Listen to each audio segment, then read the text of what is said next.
Hello, welcome to Meals with Maria. I am so glad that you're here today. I am going to show you how I fed my family for just $5 a day for 2 days. I went to Walmart with $10, and although I know the prices are rising, I wanted to see what I could still get to feed us well for 2 full days. And I was surprised with the selection I was able to choose from. It is still possible to eat well on an extreme budget. We're doing breakfast, lunch, and dinner for 4.5, 5 people. I do have a 10-month-old, so he eats quite a bit, surprisingly, and he did enjoy all the meals with us. So I would say this meal plan is enough to feed 4 very comfortably with leftovers. As always, if you are struggling with food insecurity and things are really tight for you and you can't even afford the $10, please reach out to your local church or food pantry. There are people that are there to help. There's nothing to be ashamed of. Everyone deserves to eat. Also, if you do have extra few dollars, always make sure to grab a can or two while you're at the store and donate those to help those in need. Let's check out what I got and what I made. All right, here's everything that I got from Walmart. We've got eggs. These are so expensive these days, like almost $3, but we just had to have them as a good protein source. They were still cheaper than other protein sources. So we're going to start off with breakfast with these and put them in some fried rice too.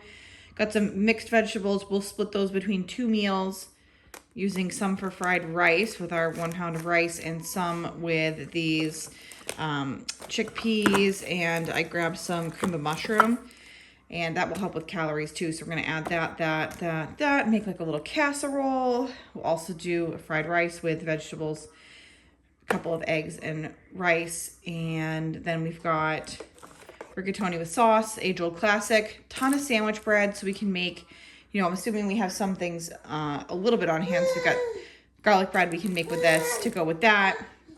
And then 5 bananas, a half a banana each day for breakfast for each person. 1 egg each day and a couple pieces of toast. And baby is ready for breakfast, so I'll show you what he's eating. Would you like some banana? Yeah. Yum, yum, yum. Every day in the morning, Ben has an egg for breakfast. So this is his kind of half scrambled over hard egg that I'm cooking up. He pretty much ate everything that we did for breakfast. I gave him some pieces of toast along with that egg and a half a banana. He has been ripping his bibs off lately. So yeah, forgive the look on his shirt. And he's a mess, but that's what babies do. And we've got trash and camping stuff in the background, you know, real life. And for everybody else for breakfast, I made this piecemeal because each morning everybody eats at a different time, you know, whatever. But here's an example of what a breakfast is. You can have eggs whatever way you want, but each person has 1 egg. I just had mine in this is kind of like a makeshift poached egg. You can just put a little bit of water in the bottom of a pan and cook it up that way, and then put the cover over it to cook it to your liking. And I find that that's a really nice alternative to using like butter or oil, especially if you don't have it. So breakfast is 2 slices of toast, 1 poached egg, and a half a banana. You can see how hearty and delicious that looks. You could even cook your egg up and put it in the middle of the 2 sandwich pieces, especially if you have some cheese around or some ketchup if you like ketchup on your eggs. You can make this your own. So it's a really great leftover type meal. So if you do have things hanging around your house, you can really make a sandwich out of this and make a very inexpensive breakfast. I also find that if you're not using butter or you don't have butter, you can just use that egg yolk as a great way to dip your bread and make it taste like something special. For lunch, it's super simple, just rigatoni with sauce. Just follow your package instructions. And then I actually just like to take my hot noodles with a little bit of the cooking water and then just pour my sauce right into those, and I find that it helps bind them, and that way I don't have to cook my sauce on the side. It just takes less time. My kids are going to want to eat this right away anyway, so you already have the heat from the pasta and the heat from the cooking water, and your sauce ends up warming right up and actually cooling down what otherwise would be really hot. This was lunch for us for 2 days. We were kind of on the go both times. It's nothing groundbreaking, it's nothing too fantastic, but it works and it is very good.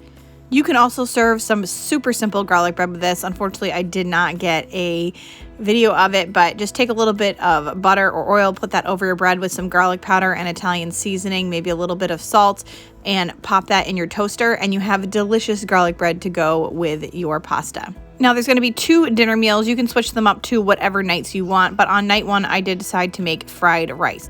While my pan heats up, I'm just going to microwave my mixed vegetables, and we're going to portion those out. I'll use half tonight and half tomorrow night.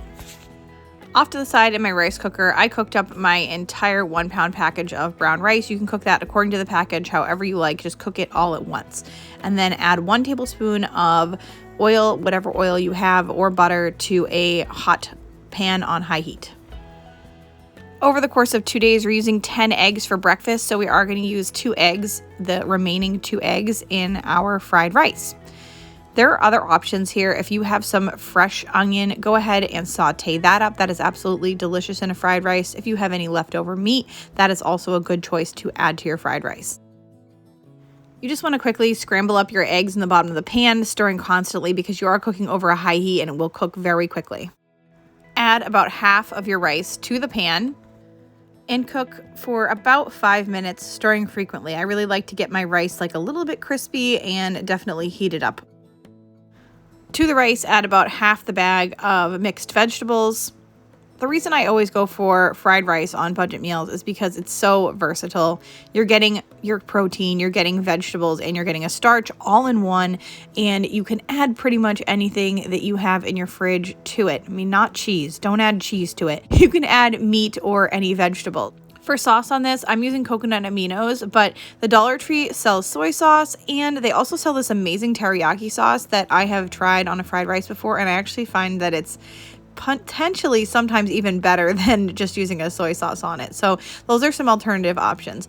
And I also save the little soy sauce packets for when you do order takeout, or maybe at work people got takeout and you see them around. Grab those and put those in your cabinets. That's a really frugal tip to kind of snag those and keep them around. I have about 3 in my cabinet right now. I didn't use them on this particular meal, but maybe I should have because that would have been good. I did happen to have some water chestnuts that needed to be used, so I sliced those up and added these in. They are totally not part of this quote $10 budget meal, but they are inexpensive, and I do always recommend keeping them around because they're a great crunch to add to a meal like this, but they're totally not necessary, and I can vouch for the fact that you definitely don't need the water chestnuts. For the video, what do you think? 5 out of 5. You? 5 out of 5. As you can see, it was a big hit. It was absolutely delicious and so inexpensive. I'm basing this next meal off of a chicken and rice casserole from Campbell's, except instead of chicken, I'm going to be using chickpeas, and I'm going to make it a little differently because we already made our rice. The recipe actually has you cooking the rice with everything in the oven at the same time. So you can totally do it that way. I'll put that recipe below, but I'm going to use my pre-cooked rice. I've got the leftover half a pound of rice. I have my leftover half a container of mixed vegetables. I have 1 drained and rinsed can of chickpeas and 1 can of condensed cream of mushroom soup. You want to mix all of that together really well and add about 3/4 of a can of that mushroom soup mix. Fill that with water and then pour that into the casserole as well. Then you just want to pour this into a casserole dish. Mine is a little bit smaller, so I wouldn't use like a 9x13, but a 9x9 pan would work really well, or something a little bit smaller than a 9x13 pan. And we're going to preheat the oven to 375 degrees. You can see how creamy this rice already is looking. This cream of mushroom soup mix is such a treat. It adds a ton of flavor for so little money. I did decide to go in and season this a little bit more with some garlic powder, onion powder, salt, and pepper, and you just want to add about a half a teaspoon to a teaspoon of each. Nothing too crazy, but we do want a little extra flavor. You could obviously mix this ahead of time before you add it in your casserole dish. I had just thought about it after the fact. You want to bake this at 375 degrees for about 30 minutes until pretty bubbly and warmed all the way through. It was absolutely fantastic, phenomenal. My kids absolutely loved it. I was surprised. The baby, Ben, actually thought it was like the best thing ever. He ate almost a full portion, and we ended up with leftovers. So for this one, we had at least 2 servings left over after eating everything. I did top mine with a shake of paprika for color because that was recommended on the Campbell's recipe. I did leave all of the cost breakdown for every single ingredient down below in the description box for you so that you can go out and get this yourself. if you want to make this exact meal plan. But overall, we ate really well for 2 full days with leftovers, and we had some vegetables and we had some protein, so I felt really confident and comfortable with each and every meal. I want to thank you so much for being here today. I appreciate you so much. If you haven't already, please consider subscribing. I just hit 30,000 subscribers, and I just feel so blessed to be able to be here 3 times a week with you, providing budget meals, and I can't wait to do more. This is my true passion, and I am so grateful. Do not forget to like this video, and if you want to see another extreme grocery budget challenge, go ahead and click on this video right here. I will see you all very soon. 10. 10 out of 10? Days go by, wasted in blue. I was out of you.